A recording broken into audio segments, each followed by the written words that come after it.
Chapter 17. The salient was soft, the orcs and our army didn't flinch anymore. It is up to two combatants to decide which side is the victor. The representatives that had clashed as swords were me and the orc of Cataclysm.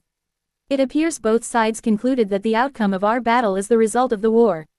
The disturbance is closely closing its curtains for the finale. It is up to my talents with Kaijin and Kurobi's crafted armaments. Dashing my feet fastly to the orc. But as I foresaw, none of my attacks are working. The rapier flame of Tempest was adequate enough to not crack. But, the reason why my attacks weren't working was the undersupply of force I outputted. He intensely swings his large cleaver directly at me. I was able to dodge multiple slashes, but in the end, I suffered slight grazes. There is no telling how fatal the grazes could be if I didn't avoid them. What I am blazing through is swiftness. Employing that, I assembled many afterimages produced from ashes. Each of the afterimages encircling the orc.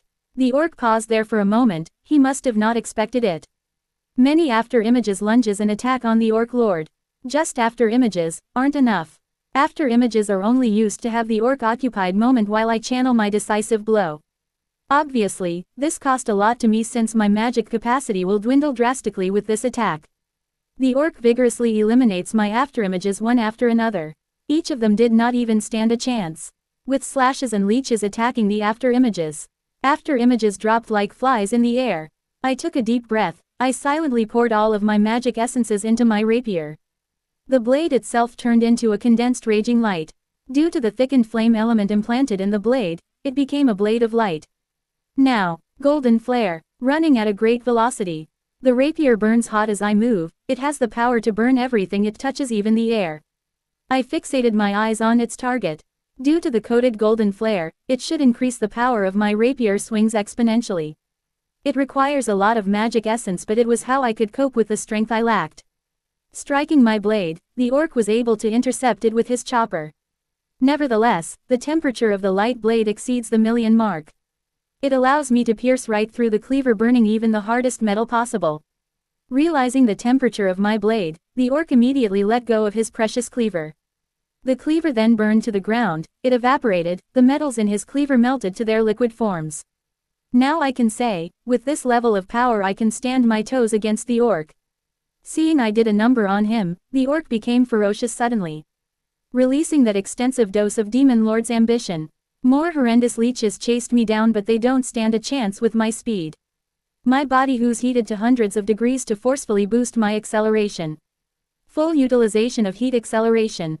Yet, not everything went in as planned. As I was busy dodging every leech, I wasn't able to detect the orc, who instantaneously caught me. I misjudged its swiftness. Of course, I have the upper hand in speed, while I also ought to be constantly mindful that what I am battling right now is a true demon lord. Despite its gigantic body, his pace surpassed mine for a split second and allows me to get caught. Darn, I tried getting out of its grasp, but in terms of strength I am nowhere getting out. This is the end, I thought to myself. Kwahahaha, got you now. Now I'm gonna heat you. Yeah, definitely my defeat now is assured. This guy exceeded my senses despite I have full thought acceleration and parallel processing. I glanced aside, Xian and the others are coming to the rescue. But, I bet, nothing will work. I tried swinging my blade at him, but I don't have the strength to land decisive damage. Why did you desire to devour everything?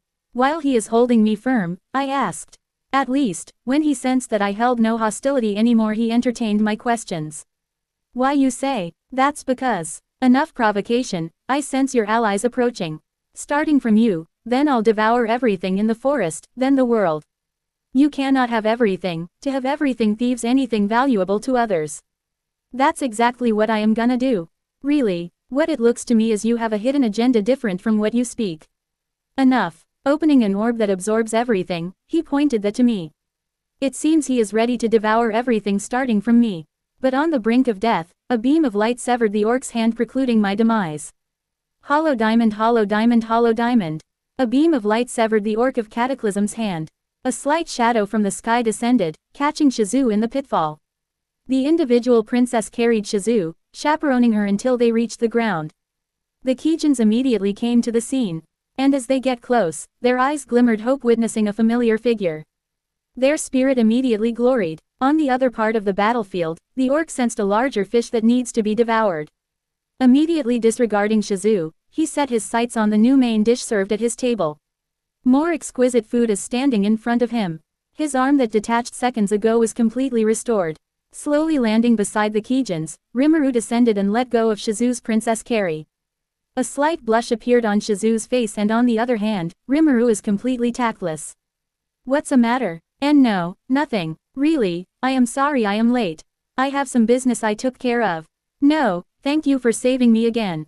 You are welcome, now leave everything to me. Are you sure? That thing is a true demon lord. Oh right, I just gotta try things. In the meantime, I want you guys to intercede with the orcs. Wait, why? That's because everything that had happened was due to a curse by the existence of the orc lord. If we were to eliminate that thing, the orcs wouldn't harbor malevolence anymore. We don't want to butcher people who do not wish to fight anymore, right? I guess then. Shizu directly issued the transmission to Benimaru, and their Benimaru arranged the defenses and how they will deter any casualties even on the orc side.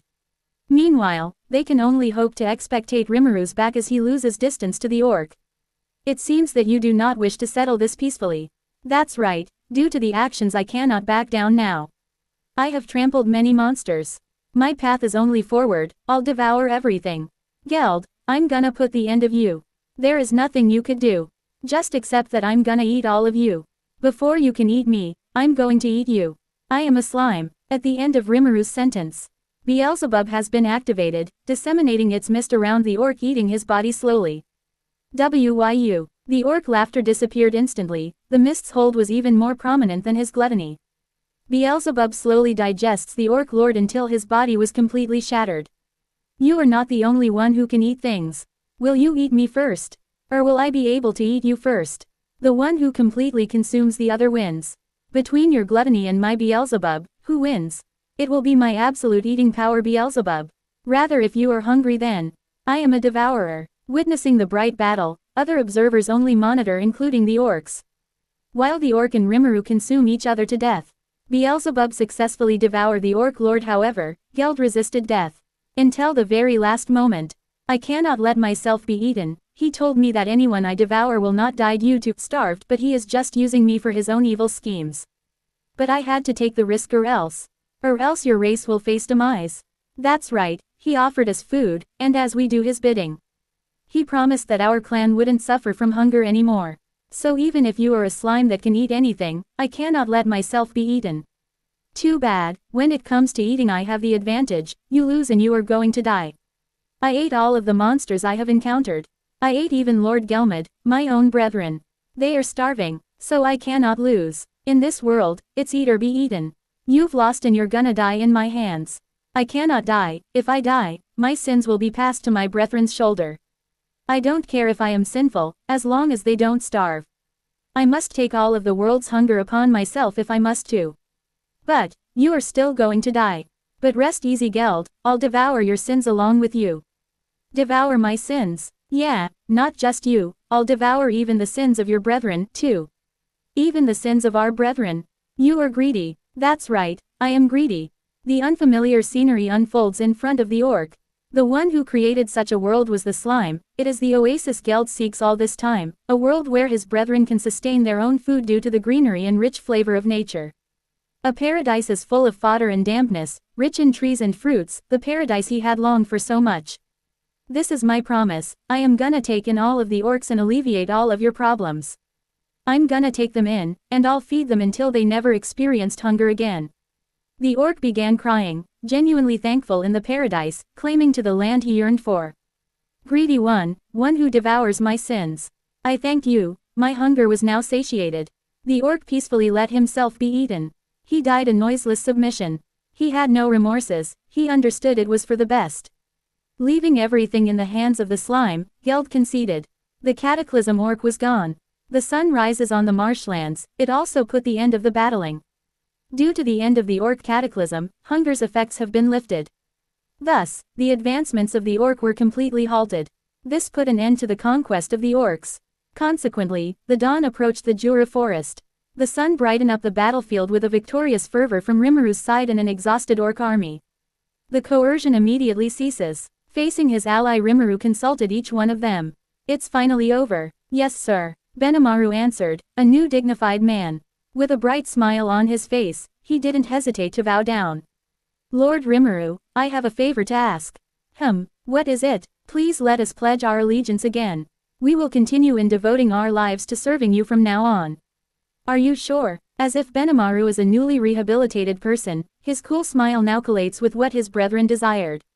Reflecting after Benimaru, it was Soe, Shion, and Hikuro who all have one wish. I have no objections. We are truly fortunate to have met you. While Shion just boisterously buried Rimuru in her breasts. Of course, I am Lord Rimuru's secretary after all. I cannot leave his side. Benimaru, who is always indulged and heated, now pivots into a man who'll consider his brethren's emotions. Truly an exquisite development. There is much more troublesome groundwork needed to be done to finally coexist with each other. But right now the battlefield switches into a congregation of multiple races from all across the Jura. Later Trainee and his company arrived, comprehensively astounded at the upshot of the battlefield. Acting as an arbitrator between the races, because of them the conflict was settled pronto. Each of the races will hold a congress tomorrow morning to decide what to do in the aftermath of the battle. Wow, that was a hectic battle with you guys. I've never experienced this type of warfare before.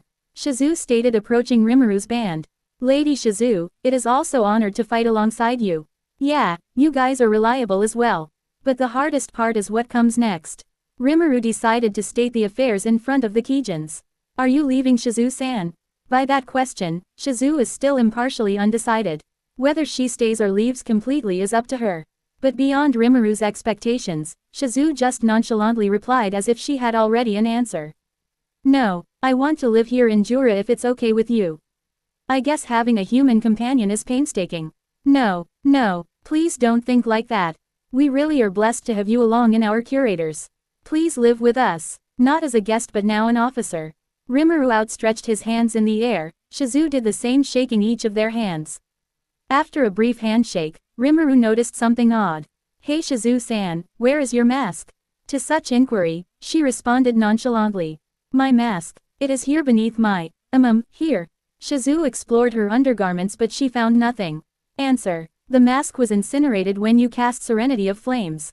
It seems that I accidentally broke it. Shizu stated while scratching the back of her hair.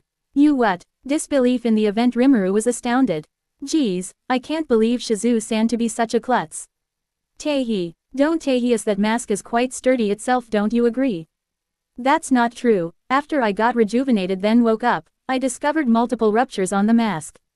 It is not that sturdy, approximated to its usual form. I wore it for decades now, so I guess I can say it is bound to break. But, here's a gift. Rimuru handled a new replication of the mask. Although it is not as sentimental as what Shizu has, it is still something than none.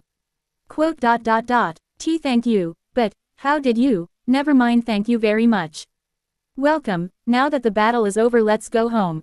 Okay. Rimuru lead the path while Shizu just followed shortly behind. During the march, Shizu became skeptical and carried more mysticism to the individual Rimuru Tempest. The question why? This is. Answer. The mask individual Rimuru Tempest had constructed had its primal property of unlimited suppression. Unlimited suppression, the ability that surpasses time infinitely, also the origination of our contract. In the depths of the world filled with nothingness. Concealed undercover in the realm of the spiritual beings of demon, the underworld.